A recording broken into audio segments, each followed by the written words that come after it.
श्री राधे। आइए सप्तम स्कंध के 14वें अध्याय में प्रवेश करते हैं। ब्रह्मचर्य आश्रम के बारे में, वानप्रस्थ आश्रम के बारे में और संन्यास आश्रम के बारे में चर्चा करने के बाद अंत में गृहस्थ आश्रम पर चर्चा करते हैं। देखिए, एक होता है सूची कटाह न्याय, यानी आपने किसी लोहार को कढ़ाई बनाने के लिए बहुत पहले दिया था, मैंने सुई बनाने के लिए दिया तो सुई जल्दी बना के दे दिया, कढ़ाई थोड़ा देरी से बनाया। बड़ा काम देरी से होता है, इसलिए क्रम से तो वैसे ब्रह्मचर्य के बाद गृहस्थ आना चाहिए, परंतु तीनों आश्रम की चर्चा करने के बाद अब गृहस्थाश्रम की चर्चा कर रहे हैं। कहते गृहे स्वस्थितो राजन क्रिया कुर्वन् गृहोचिता।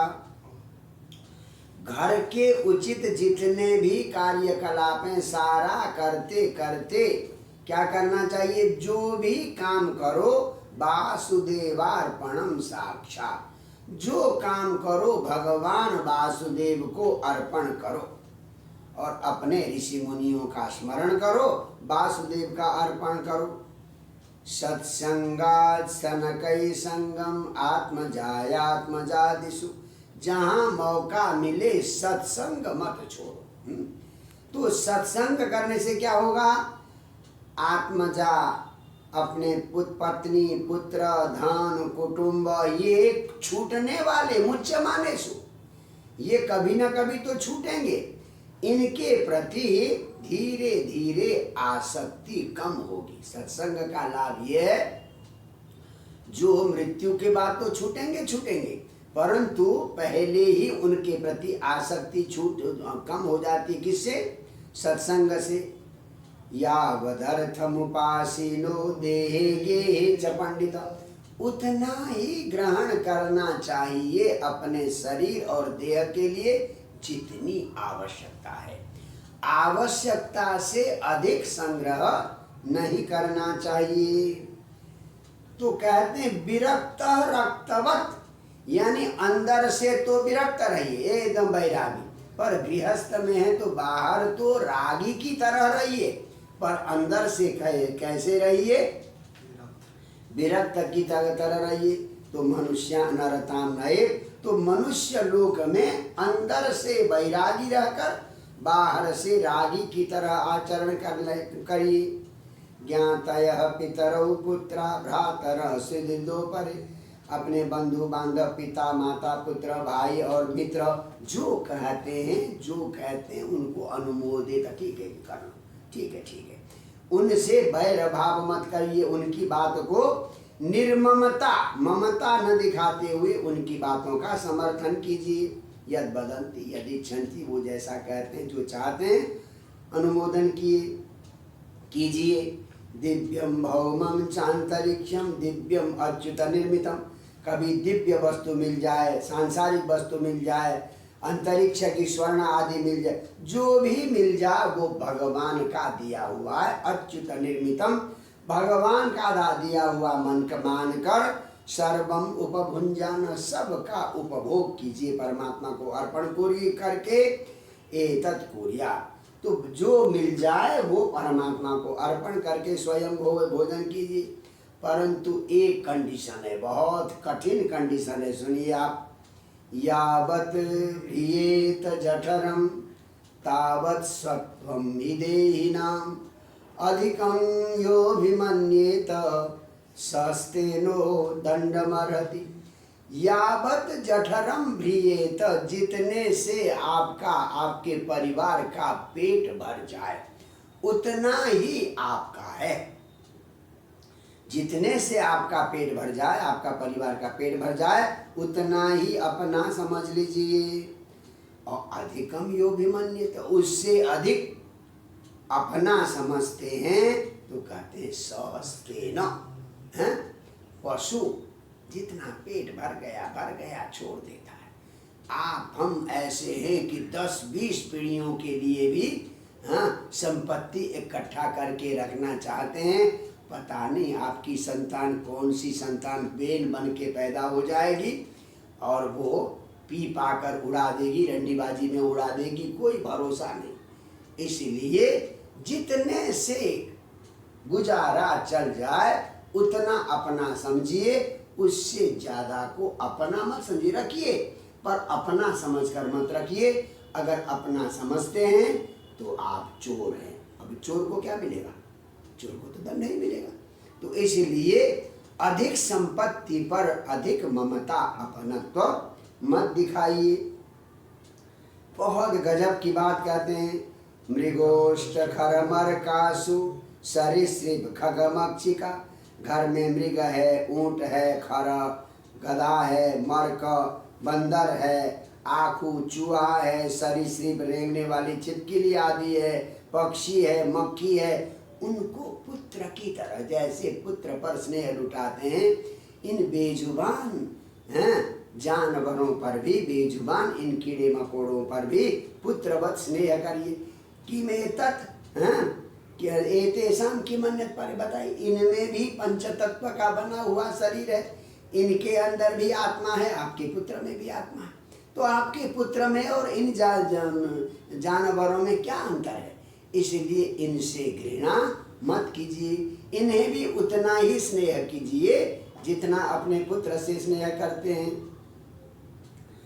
अब समझिए, अब अपने शरीर के प्रति क्या सोचिए कि जिस पत्नी के लिए पिता माता से लड़ाई हो जाती, भाई से लड़ाई हो जाती है, उस तस्याम स्वत्वम श्रियाम, ऐसी पत्नी के प्रति भी अपनापन छोड़ लीजिए।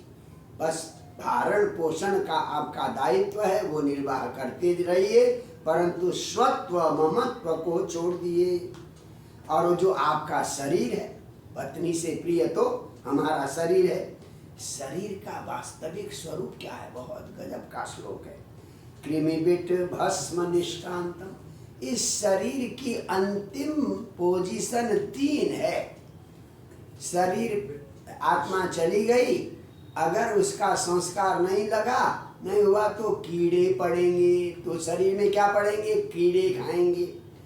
और बाघ भालू कुत्ते आदि को मिल गया तो ये शरीर को क्या खाएंगे? खाकर विष्ठा बनाएंगे, या तो कीड़े पड़ेंगे शरीर पर, या किसी का भोजन बन गया तो विष्ठा बने।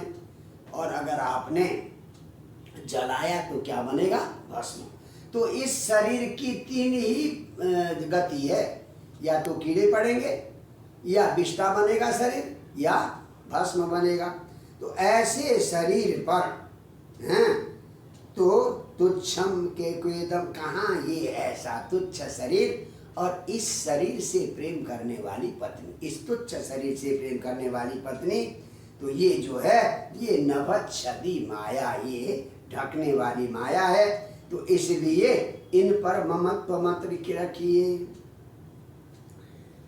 देवान ऋषिन्द्र भूतानि पितृमात्मानमन्वहम्, देवताओं की, ऋषियों की, मनुष्यों की, प्राणियों की, पितरों की, उनकी अपने अनुसार उनकी पूजन जब वगैरह नित्य कर्म आदि आप करते रहिए। और हवन से ज्यादा ब्राह्मण पूजा कीजिए। कहते हैं हविषा राजन यथा विप्रमुखे हुतई। भगवान कहते हैं मैं ब्राह्मण के मुख में भोजन कराने पर जितना प्रसन्न होता हूँ, अग्नि में हवन कराने पर उतना प्रसन्न नहीं होता हूँ। अब संभव हो तो पवित्र तीर्थ क्षेत्र में निवास कीजिए। वो ये तीर्थ क्षेत्र कौन कौन से हैं? कहते हैं सबई पुण्यतमो देश सत्पात्रम यत्र लभ्यते। जहाँ सत्पात्र मिल जाए, सत्पात्र ब्राह्मण मिल जाए, वो पवित्र देश है। और या बिंबम भगवतो यत्र सर्वमेतत् चराचरम, जहाँ भगवान की प्रतिमा है, जहाँ भगवान की प्रतिमा है, जहाँ ब्राह्मण कुल है, ब्राह्मणों का समूह। कैसे ब्राह्मण? तपो विद्या दयान्वितम, तपस्या विद्या दया से युक्त ब्राह्मणों का वंश जहाँ रहता हो।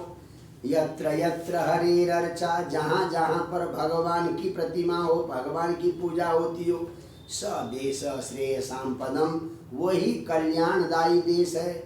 या जहाँ गंगा आदि नदियाँ हो, जो पुराणों में प्रसिद्ध गंगा यमुना सरस्वती कावेरी आदि, हाँ, और पुष्कर आदि क्षेत्राणी, पुष्कर आदि जैसे जयपुर क्या नाम है, उदयपुर में पुष्कर आदि क्षेत्र है, या कुरुक्षेत्र है, हाँ, गया है, प्रयाग है, पुलहाश्रम है, नैमिषारण्य है, तो ये प्रभास क्षेत्र है, कुशस्थली, द्वारका है, वाराणसी है, मथुरा है, पंपा, बिंदुसर, ये नारायणाश्रम, हाँ, बद्रिकाश्रम, तो ये जो पवित्र स्थान पर रहने का प्रयास कीजिए। एते पुण्यतमा देशा हरेरर्चाश्रिताश्चै, यहाँ पर भगवान की प्रतिमा है, यहाँ पर पुण्य ये स्थान है। इन देश में भरसक ऐसी जगह पर निवास का प्रयास करना चाहिए। अब कहते हैं हरिरे वै गौरवीश यन्मयम, तो पात्र कौन है? कहते हैं देने का सत्पात्र तो भगवान श्री हरि ही है, भगवान को ही देना चाहिए। तो इस प्रकार से, हाँ, तो भगवान की पूजा कीजिए। पुरुषेष्वपि राजेंद्र सुपात्रम ब्राह्मणम विदु, और मनुष्यों में भी अगर सुपात्र को ढूंढेंगे तो कैसा ब्राह्मण सुपात्र है?